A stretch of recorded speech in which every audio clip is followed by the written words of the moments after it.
Welcome to TV 999 news.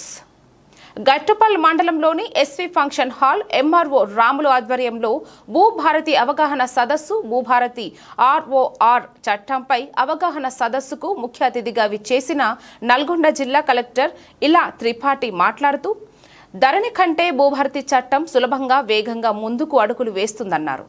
ఈ కార్యక్రమంలో Chandur RDO Sridevi, గౌరవ స్పెషల్ ఆఫీసర్ గట్టుపల్ మండలం వీరప్ప, ఎంపీ డిఓలు Madhavareddy, MAO Revathi, deputy Hussain, RI Suresh, revenue అధికారులు, వ్యవసాయ అధికారులు, రైతులు, మహిళలు, గ్రామ ప్రజా ప్రతినిధులు తదితరులు పాల్గొన్నారు.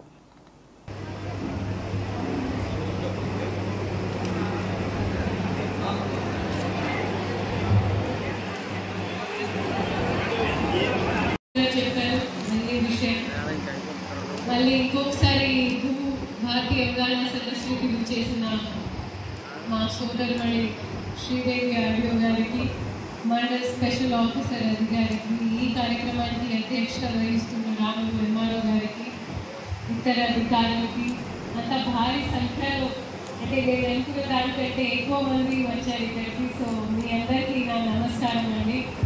ఈరోజు ఈ కార్యక్రమం ఎందుకు ఏర్పాటు చేశామంటే, సరే అధికారపరంగా ఒక చట్టం అయితే మీకు అంటే మాకు ఏ ప్రక్రియ మేము పాటించాలి, ఏ నియమనాలు, ఎలా ఏ రూల్స్ని మేము పాటించాలి అనేది మా అధికారపరంగా వాళ్ళకి అవగాహన కల్పించడానికి. కానీ మీకు ఇప్పుడు కొత్తగా రాష్ట్ర ప్రభుత్వం మీ భూమి హక్కు మీద ఏమేమి వెసులుబాటు కల్పిస్తుంది దాని గురించి ఈరోజు మీ అందరికీ చాలా బ్రీఫ్గా తెలియజేస్తున్నాను. 216 సర్వే నెంబర్లో ఎంతమంది రైతులు ఉన్నారో ఒకసారి చేయట్లేదు. 216 సరే. సో 216 గురించి ఎందుకు చెప్తున్నాను, చాలా కాలం నుంచి ఓకే అమ్మ కనపడింది 216 సర్వే నెంబర్ ఎందుకు చెప్పామంటే, నేను జిల్లాకి రాగానే ఆ సర్వేలో ఉన్న కోర్టు కేసు మా దృష్టికి వచ్చింది. అక్కడ కాగితాలు వేరే వాళ్ళ పేరు మీద ఉన్నాయి. ఇప్పుడు మా మీద పాపం వీళ్ళు ఉన్నారు. ఇలాంటి కేసులో ఇప్పుడు ఉన్న ధరణి చట్టంలో, ఇప్పుడున్న ధరణి కోర్టులో మేమేమి చేయలేని పరిస్థితిలో ఉన్నాము. ఆ కోర్టు కేసు మా దగ్గర నడుస్తూ ఉంది. మా దగ్గర పెద్దగా ఆధారాలు లేవు. మేము సర్వే చేయదలుచుకుంటే మళ్ళీ ఎక్కడ లా అండ్ ఆర్డర్, శాంతి భద్రత కొంచెం అడ్డం వస్తుంది. కాబట్టి ఇప్పుడు ఉన్న భూభారతి కోర్టుల్లో ఎవరైతే రైతులు, ఎవరైతే ఆసాములు అనుభవంగా ఉన్నారో, అనుభవదారుగా వాళ్ళకి హక్కు కల్పించే వెసులుబాటిది. మేము ఇప్పుడు ఇంతకుముందు ధరణి పోర్టల్లో అనుభవదారు అనేది ఆ కాలం లేకుండా తొలగించడం జరిగింది, రాత్రి చేయడం జరిగింది. ఇప్పుడు భూభారతి పెట్టడంలో రాష్ట్ర ప్రభుత్వంకి ఎంత చిత్తశుద్ధి ఉంది అంటే మీ అందరూ ఆలోచించాలి. మీరు ప్రతి ఒక్క మండలంలో ఆర్డీఓ గారు కాకుండా ప్రతి ఒక్క మండలానికి నేనే పర్సనల్గా జిల్లా కలెక్టర్గా 33 మండలాలు నేను ప్రతి ఒక్క మండలం తిరిగి ప్రతి ఒక్క రైతుకి అవగాహన కల్పించే విధంగా మేము కార్యక్రమం చేస్తున్నాము. ఎందుకంటే ఇది మీకు మేలు జరిగే కార్యక్రమం. ఏదైనా దాచి చేయాలంటే, మీతో మోసం చేయాలదలుచుకుంటే మేము మా ఏసీ రూమ్లో కూర్చొని మేము చేసేవాళ్ళం కదా, మీకు చెప్పకుండా. ధరణిలో అదే కదా అంతా అయింది. సో ఇప్పుడు ఈ కార్యక్రమం ఎందుకు పెడుతున్నాము అంటే, 2 జూన్ తర్వాత మీ రికార్డులో 2016 సర్వే నెంబర్ కాకుండా మీ భూ రికార్డులో ఏదైనా చిన్న అవకతాలు జరిగి ఉంటే దాన్ని సరిచేసే అవకాశం మన రాష్ట్ర ప్రభుత్వం మీ అందరికీ కల్పిస్తూ ఉంది. దయచేసి అప్పుడు మీరు ఎంఆర్ఓ గారి దగ్గర దరఖాస్తు పెట్టాల్సిన అవసరం. మీరు గతంలో ధరణిలో అప్లై చేసేటప్పుడు మీ సేవకి వెళ్ళి 2000 అయినా 1000 రూపాయలైనా కట్టేవారు. ఇప్పుడు మీరు ₹1 కూడా, సింగిల్ రూపాయి కూడా చెల్లించాల్సిన అవసరం లేదు. ఎవరైనా మీతో అడిగి ఉంటే మాకు చెప్పండి, మాకు షికాయత్ ఇవ్వండి. నిజంగా మాట ఇస్తున్నాను, ఉద్యోగాల నుంచి తొలగిస్తున్నాను. మళ్ళీ ప్రభుత్వం ఉద్యోగాలు కూడా రాని అనేది మాట ఇస్తున్నాను.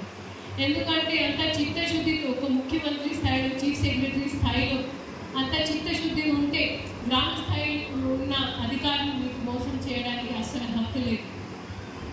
మూడోది, గతంలో కొన్ని సర్వే లేదా అధికారి కొరత వల్ల మీరు మాకు నిజంగా దరఖాస్తు పెట్టేటప్పుడు కూడా మేము మీ అందరికీ న్యాయం చేయలేకపోయాము. ఆ విషయం కూడా వాస్తవమే. కానీ ఇప్పుడు మన రాష్ట్ర ప్రభుత్వం ఉన్న గవర్నమెంట్ సర్వేస్తో పాటు ఇంకా అదనంగా లైసెన్స్డ్ సర్వే వ్యవస్థ కూడా మొదలు చేస్తూ ఉంది. దాంట్లో మీకు మేలు ఎలా జరుగుతుంది అంటే, ఒక 20 గుంటల భూమి ఉంది అనుకో, మీ అన్నగారు మీ అమ్మ తాతగారి నుంచి వచ్చిన భూమి, మీరు కొన్ని రోజుకి కొన్ని పనుల గురించి లేదా ఏదైనా హాస్పిటల్ చూపెట్టడానికి హైదరాబాద్ వెళ్ళారు.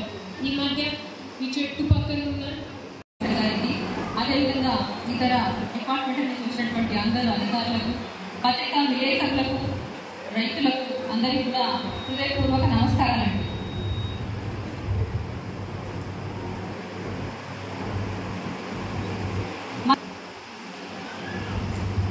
నాలుగు 1/1/2025 రోజు మనకు ఈ చట్టం వచ్చిందండి.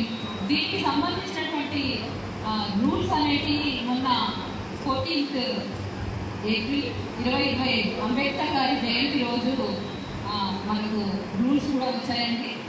అయితే మనకు భారతికి ఉన్నటువంటి తేడాలు ఏంటో నేను చెప్తాను. దాన్ని బట్టి మనం ఏ పనులు చేయగలుగుతాము, ఇంతవరకు ఏమీ చేయలేకపోయాము అనేది కూడా చెప్పాను నేను.